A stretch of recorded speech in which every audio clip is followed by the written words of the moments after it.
नमस्कार, हिंदी न्यूज में आप सभी देशवासियों का स्वागत है। पेश है आज के मुख्य समाचार। आज की सबसे बड़ी खबर नई दिल्ली से है, जहां प्रधानमंत्री नरेंद्र मोदी जी ने देश विदेश के बच्चों के साथ एक अभिभावक के रूप में परीक्षा पर चर्चा की। ये दिल्ली के तालकटोरा स्टेडियम में आयोजित की गई थी। परीक्षा पर चर्चा के ये 6वां सत्र था। इसमें देश विदेश से 38 लाख से भी अधिक छात्रों ने हिस्सा लिया था और 16 लाख से अधिक छात्रों ने प्रतिभाग लिया। 155 देशों से छात्र सीधा प्रधानमंत्री से जुड़े।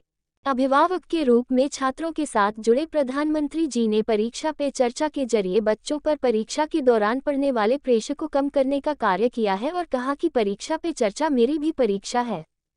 कोटि कोटि विद्यार्थी मेरी परीक्षा लेते हैं और इससे मुझे खुशी मिलती है। ये देखना मेरा सौभाग्य है कि मेरे देश का युवा मन क्या सोचता है। आप अच्छा करेंगे तो भी हर कोई आपसे नई अपेक्षा करेगा। चारों तरफ से दबाव होता है, लेकिन क्या हमें इस दबाव से दबना चाहिए? ऐसे ही आप भी यदि अपनी एक्टिविटी पर फोकस रहते हैं तो आप भी ऐसे संकट से बाहर आ जाएंगे। कभी भी दबाव के दबाव में ना रहें।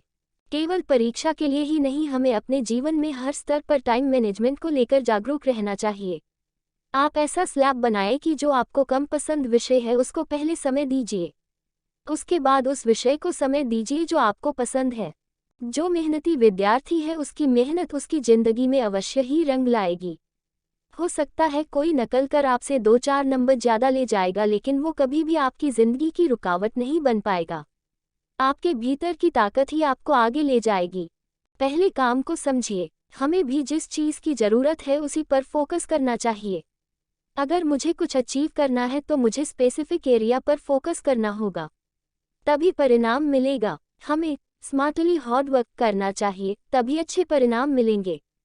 हम राजनीति में कितने ही चुनाव क्यों न जीत लें, लेकिन ऐसा दबाव पैदा किया जाता है कि हमें हारना नहीं है। क्या हमें इन दबावों से दबना चाहिए? अगर आप अपनी एक्टिविटी पर फोकस रहते हैं तो आप ऐसे संकट से बाहर आ जाएंगे। कभी भी दबावों के दबाव में न रहें। छात्र ये बात समझ कर चले कि अब जिंदगी और जगत बहुत बदल चुका है। आज आपको डगर डगर पर परीक्षा देनी है, इसलिए जो नकल करने वाला है वो 1-2 एग्जाम तो पार कर जाएगा, लेकिन जिंदगी कभी पार नहीं कर पाएगा। जब एक बार आप इस सत्य को स्वीकार कर लेते हैं कि मेरी एक क्षमता है और मुझे अब इसके अनुकूल चीजों को करना है, आप जिस दिन अपने सामर्थ्य को जान जाते हैं उस दिन बहुत बड़े सामर्थ्यवान बन जाते हैं। ये परीक्षा पे नई चर्चा दिल्ली से हिंदी न्यूज लाइव के लिए शांति श्रीनिवासन की मेरी भी स्पेशल परीक्षा रिपोर्ट। है।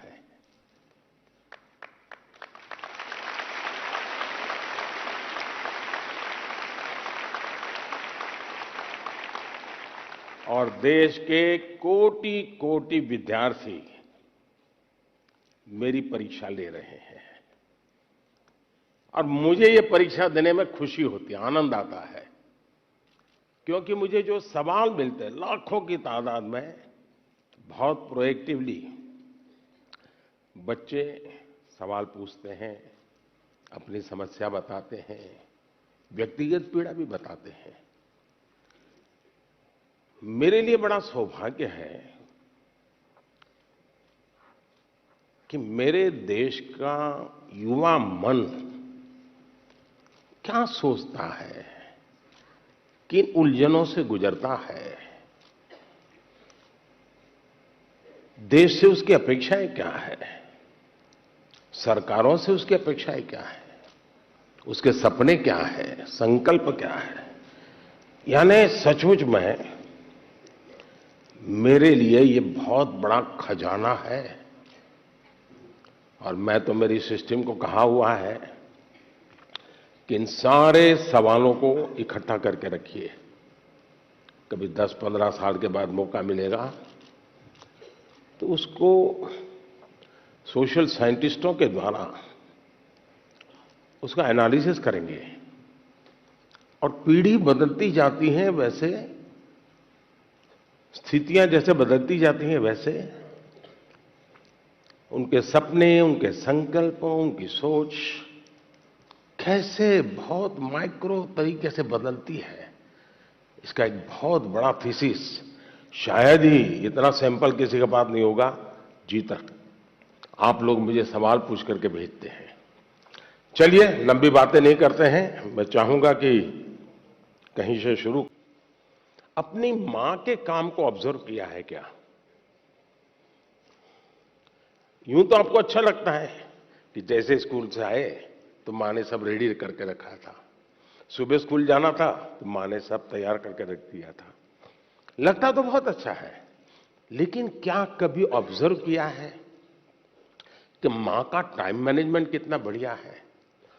उसको पता है सुबह ये है तो मुझे 6 बजे ये करना पड़ेगा, 6:30 बजे ये करना पड़ेगा, उसको 9 बजे जाना है तो ये करना पड़ेगा, वो 10 बजे घर आएगा तो ये करना पड़ेगा। यानी इतना परफेक्ट टाइम मैनेजमेंट मां का होता है। और जबकि काम सबसे ज्यादा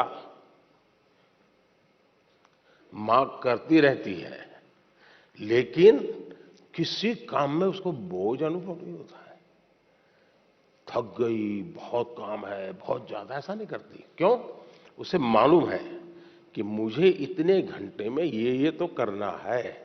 और जब एक्स्ट्रा टाइम मिलता है तब भी वो चुप नहीं बैठती, कुछ न कुछ अपना क्रिएटिव एक्टिविटी करती रहती है। सुई धागा लेके बैठ जाएगी, कुछ तो करती रहेगी, रिलैक्स करने के लिए भी उसने व्यवस्था रखती है। अगर मां की गतिविधि को ढंग से ऑब्जर्व करोगे तो भी आपको एज ए स्टूडेंट अपना टाइम मैनेजमेंट का महत्व क्या होता है। और टाइम मैनेजमेंट ने 2 घंटे, 4 घंटे, 3 घंटे ये नहीं, माइक्रो मैनेजमेंट चाहिए। किस विषय को कितना टाइम देना है, किस काम को कितना टाइम देना है, और इतना बंधन भी नहीं डालने हैं कि बस 6 दिन तक ये करूंगा ही नहीं क्योंकि मुझे पढ़ना है। फिर तो आप थक जाओगे।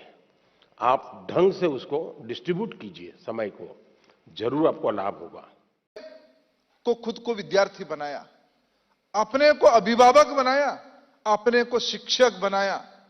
आज सही तरीके से हमारी संचालक ने कहा, देश की प्रख्यात शिक्षाविद, उन्होंने एग्जाम वॉरियर करके किताब लिखा है।